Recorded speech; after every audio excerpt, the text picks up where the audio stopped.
And now with Governor Bullock's 45-minute State of the State response, it's our chief political reporter, Mike Dennison. Governor Bullock talked up the economic successes of Montana under his leadership and then got down to business, touting his major initiatives on education, healthcare, and infrastructure.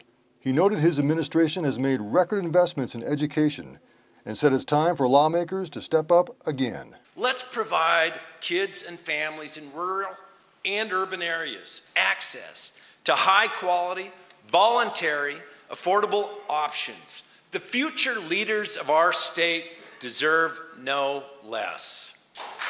And let's not stop there. Let's once again freeze in-state college tuition and prevent what is effectively a tax increase on 28,000 Montana students and their families. Majority Republicans in the audience didn't clap much for those proposals or for very much of anything. But some in the GOP are working on their own preschool proposal, which we'll see later this session. On infrastructure, the governor noted that Montana is out of the mainstream by failing for 6 years to pass a large bonded package of building projects. We're out of step with the rest of the country.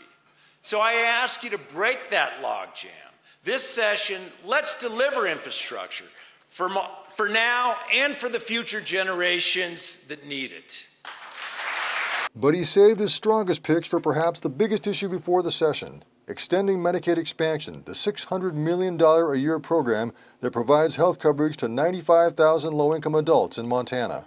Now, if I told you I had a business coming to Montana that'd create between 5,900 and 7,500 jobs in every corner of the state, and that would infuse over $350 million of new personal income into our state, my bet is you'd all tell me that sounds pretty darn good.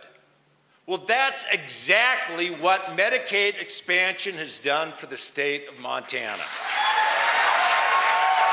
Here too, however, Republican lawmakers are working up their own plan with work requirements that Bullock spoke out against Thursday night. Finally, the governor warned lawmakers not to send him a budget like 2 years ago, without a $300 million surplus or with contingency cuts.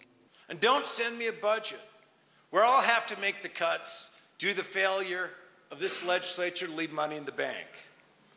Because if you do, I'll send it back. In no uncertain terms, we know what the governor wants for Montana. The question now is, how will he get it? Or will he get it? At the Capitol, Mike Dennison, MTN News.